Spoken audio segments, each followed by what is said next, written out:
Today mga ka-Techcrab community sa Montay Lupalop ng Pilipinas, Luzon, Visayas at Mindanao at sa Montay Lupalop ng kontinente. Mega love shoutout po sa inyo This is Kuya SND. Pasensyahan niyo na po kung ito ang aking suot kasi paalis na ako papuntang aking exercise.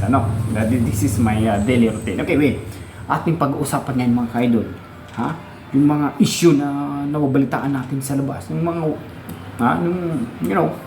yung mga taong against sa ating founder na sinasabi nila na kung hindi kay Dave, hindi daw makikilala si Tatay Tikram. Yun ang kanilang mga sinasabi mga kaidol. Kung may mga reaction kayo, opinion regarding to that issues na nilabas nila sa publiko na kung hindi kay Dave, hindi makikilala si Tikram, sabi ng mga vlogger doon sa kabila.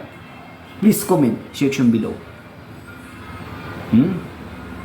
Kasi yun ang pinagmamalaki nila mga ka-idol.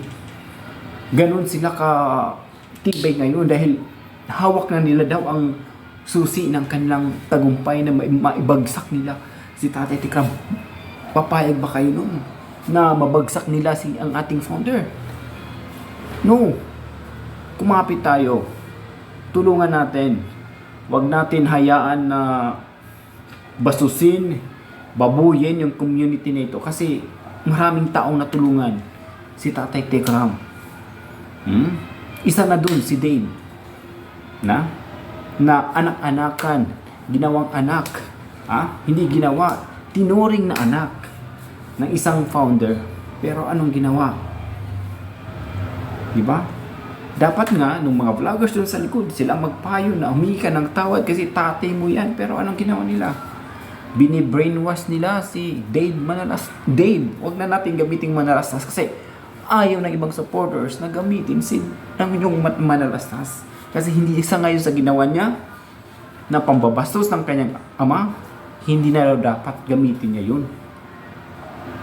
Yun ang yung mga sinasabi sa mga nagko-comment sa mga in-upload kong video na ayaw na nila na gamitin pa ni Dave yung Manalastas na apelido. Wala na siyang karapatan dahil sa pambababoy, panyuyurak sa pagkatao ng kanyang tatay na si Tatay Tikram. Isa na lang po mga kaidol na pagtibayan natin, huwag tayo sumuko sa mga nilabas nilang anik-anik na issue. Yun ang gusto lang maipahiwatig, maibalita sa mga followers ni Tatay Tikram kasi gumagawa sila ng paraan ngayon na masira si Tatay Tikram, na mabagsak. Kung hindi ko alam kung anong mga dahilan kung bakit gusto nilang ma-down, apakan yung taong nakatulong kay Dave. Di ba? Ewan ko kung marunong sila mag-analyze ng sitwasyon.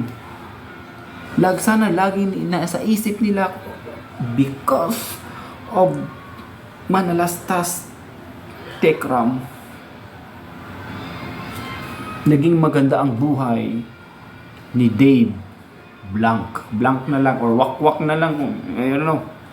Sorry na lang po kasi ayaw na talaga ng ibang supporters nagpapagamit kay Dave yung Manalastas kasi hindi na daw bagay.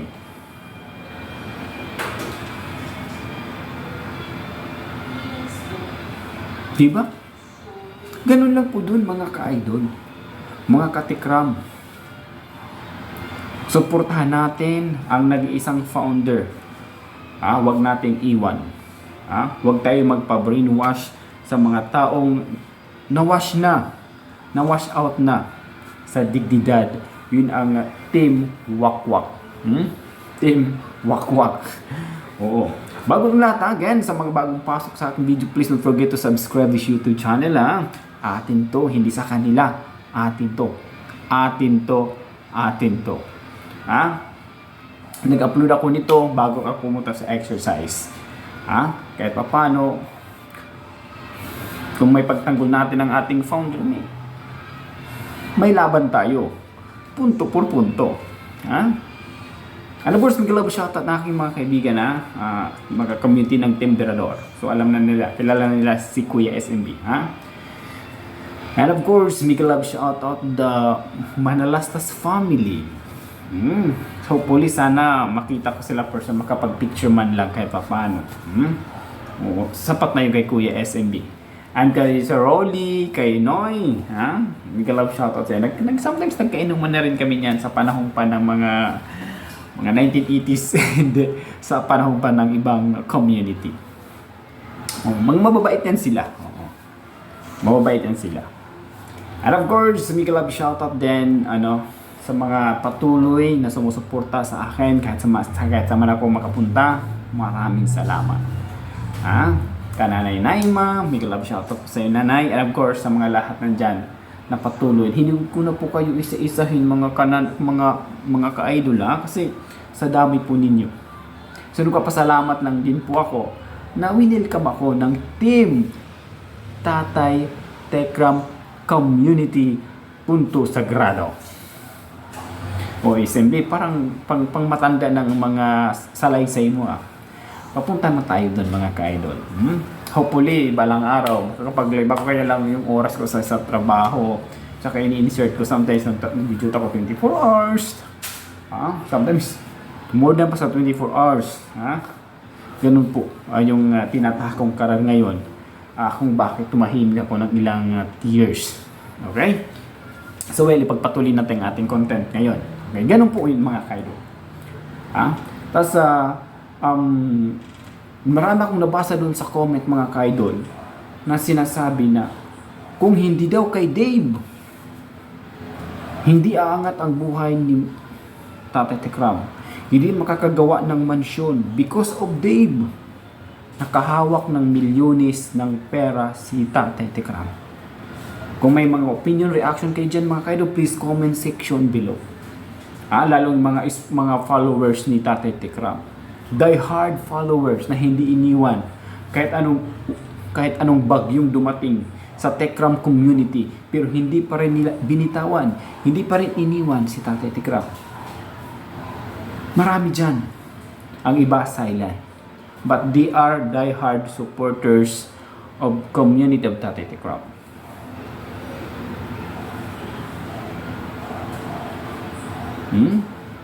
Marami silang ginawang mga alibay na masira lang si Tatay Tekram.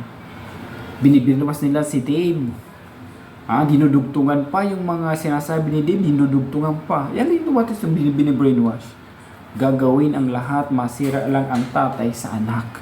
Na makuha lang nila ang kagustuhan nila. Hindi ko alam kung anong purpose nila.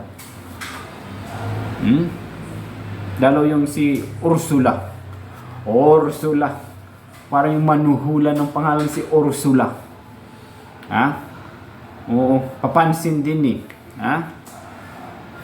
Nawawag ko lang kung Brad Rolly, halikan mo ngayon si Madam Ursula. Mag-bahis kay SMB. Siguro kulang lang yung halik ng pagmamahal.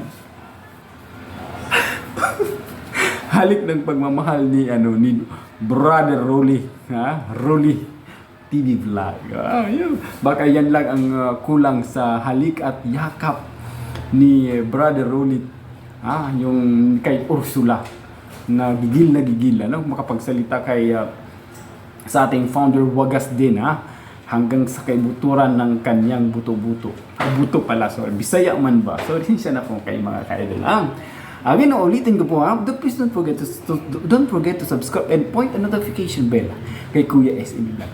Sa inyo suportahan natin ang lahat ng vloggers under ng Team Tekram Community. We are your shoulder. Soldier. Shoulder, ito Soldier. Kami ang inyong kaagapay sa labanan, laban sa ating founder. Ganun lang po dun. Yung commander natin, Chief, nandyan si Rolly, nandyan si Noy, nandyan si BPM, nandyan si Papa Bear, nandyan. Kami, we are a soldier. Soldier, hindi shoulder. Shoulder. Ganun lang po dun, mga kaidol. Anyway, salamat kasi mag-alas 7 na ano. So, mag-exercise muna si Kuya SMB. Sana makapag-supportan niyo kung mag-live ako. Pero lawal, hindi pa siguro sa ngayon. But I try. Kung maisingit ko yung oras. Kasi after ko workout, matutulog na ako kasi maaga pa ako papasok the following day. So anyway, maraming salamat. Again, don't forget to subscribe. This is Kuya SMB Vlog. Para sigurado, punto por punto, pack na pack, and full na full. Hanggang sa muli, ingat kayo lagi. God bless. Mabuhay po kayong lahat.